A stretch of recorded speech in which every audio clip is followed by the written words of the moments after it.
Bon, Houssen, un petit mot sur ce big match qui arrive là. Vous avez battu toutes les équipes pratiquement du haut de tableau, on va les nommer, notamment Rouen, Caen, ici. Là, c'est la seule victoire ici.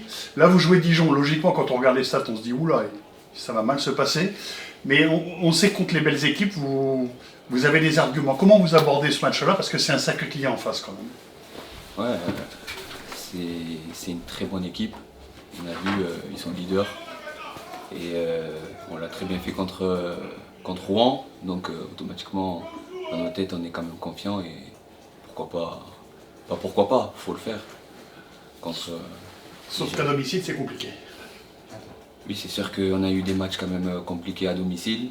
Mais bon, on va retenir la fin et bien finir cette année 2025. Qu'est-ce qui pourrait faire que justement ça va bien se terminer? Qu'est-ce qu'il va falloir faire selon vous? Ben déjà, dans un premier temps, tout donner pour nous, déjà pour nous-mêmes, et faire plaisir aux supporters, faire plaisir à tout le monde et se donner à 100%. Sauf que enfin pas vous, hein, mais vos coéquipiers nous ont dit ça sur les derniers matchs à domicile et on n'a pas vu le vrai visage de la Berry. Qu'est-ce qui fait que, justement pour ce dernier match, face au leader, vous allez vous dépouiller, il va se passer quelque chose? Qu'est-ce qu'il va falloir faire? C'est dans les têtes que ça va jouer. Ouais, sur les têtes surtout que ça va se jouer. Après, on fait en sorte que ça se passe. Sinon, on serait pas là, mais c'est ce qu'on veut et on va tout faire pour, en tout cas. Comment ça s'est passé ta sélection avec les. Alors c'était l'équipe B des Comores, enfin les A', c'est ça. Ouais, c'est ça. C'était la première fois déjà ou pas? Non, j'ai déjà été en sélection, plutôt avec la A. Tu as été avec la A? Ouais, souvent avec la A, mais là ça a été une première expérience avec la A'. D'accord. C'était la Coupe arabe et c'est la première fois qu'on se qualifie pour cette coupe-là. D'accord. Et donc on s'est qualifié contre le Yémen et qui a fait qu'on a joué 3 matchs. Le Maroc, l'Arabie Saoudite et Oman. D'accord. À chaque fois les équipes A' de ces pays-là ou... Non. Non. C'était pas le Maroc A, c'était pas... C'est ça, mais comme avec la FIFA en gros, pour que les joueurs partent à ce moment-là, ça a été un peu compliqué, c'est-à-dire que plusieurs équipes a été un peu... Mais il y avait des très bons joueurs, comme exemple l'Algérie, Adamounas ou Slimani, ça reste quand même des très bons joueurs. Après, c'était pas une fenêtre internationale voilà, identifiée exactement. en fait. Après, l'Arabie Saoudite, on a joué l'Arabie Saoudite, ils sont qualifiés pour la Coupe du Monde. Ça c'était l'équipe A d'Arabie Saoudite. D'accord. C'était un mélange d'équipes. Ouais, exactement. Okay. Est-ce que tu as espoir d'être retenu pour la CAN par exemple? Non, ils ont donné leur liste. Ils ont sorti la liste. Ils ont sorti la liste et. Alors est-ce que c'est une déception de ne pas être dedans? Déception, oui, c'est une déception. Car la CAN, c'est un truc que j'ai jamais fait. Et franchement, oui, déçu. T'en as parlé avec Emeric qui lui y est, ouais, ça. Moi, on en a parlé, mais franchement, pour Emeric, je suis content pour lui. Il mérite et c'est bien. Et j'espère qu'il va bien représenter Châteauroux. Ouais. Ça aurait été bien d'être tous les deux, quoi. Ouais, c'est vrai, ça aurait été bien. Mais au moins, il y en a un qui va et je suis content pour lui. On est tous contents pour lui ici, que ce soit moi et le staff et l'équipe. Comment on switch de la France, du climat en France, du niveau du championnat national, avec une équipe nationale, dans des conditions climatiques qui sont différentes? Enfin, il y a un vrai delta énorme. Comment tu passes de l'un à l'autre? Ouais, ben déjà, dans le premier temps, ça s'est passé au Qatar. C'est-à-dire que la différence, il y avait 2 heures de différence. Franchement, c'est un magnifique pays en gros. Et j'ai gardé des très bons souvenirs et voilà, de revenir ici, je suis content aussi de retrouver l'équipe. Et la sélection, en gros, ça reste quand même le pays, c'est une fierté pour moi, pour ma famille, pour tout le monde. Et franchement, ça m'a fait très très plaisir d'y aller. En gros. Et au Qatar, c'était 30 degrés, 35? C'était en après-midi, c'était à peu près 33, 34.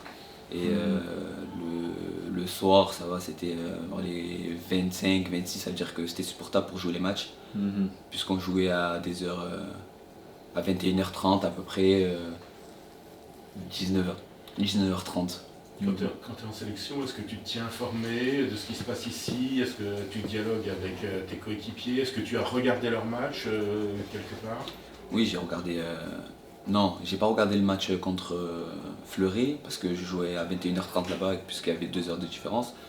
Mais je suivais en gros le groupe, on se parlait.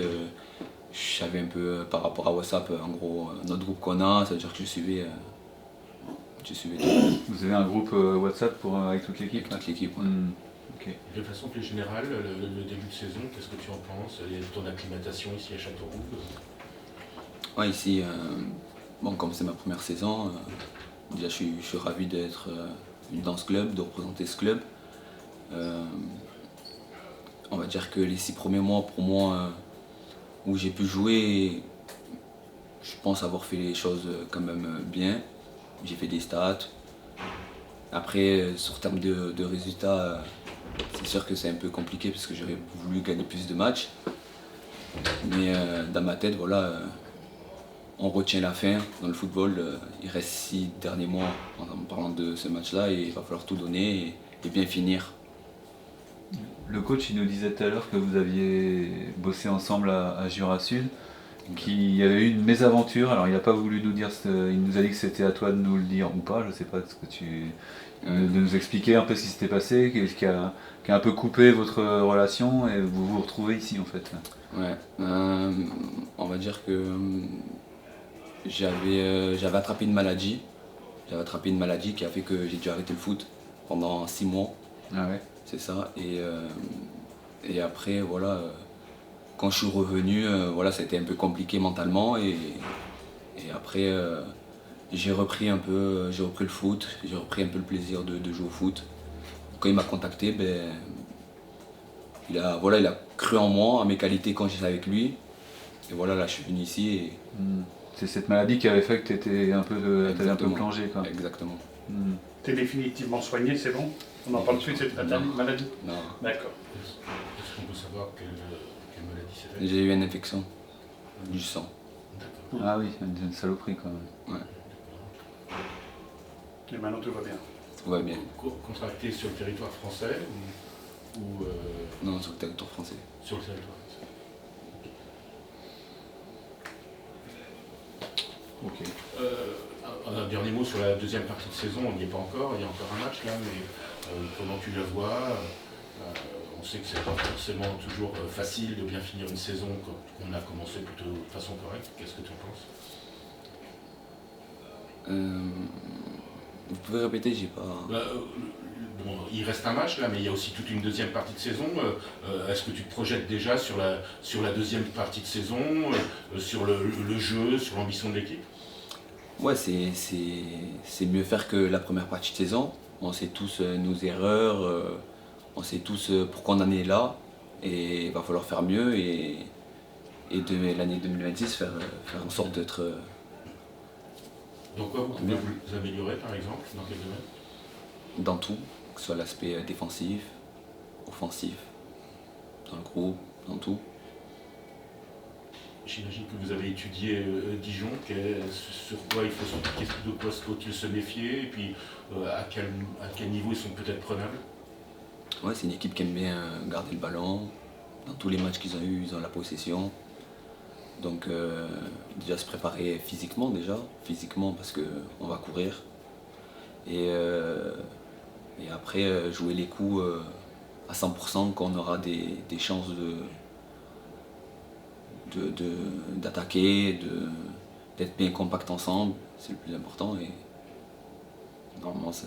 Et toi c'est quelque chose que tu aimes bien faire, parce qu'avec ta vitesse, en contre-attaque notamment, en transition, tu peux t'exprimer bien, quoi. Ouais, Oui, c'est-à-dire que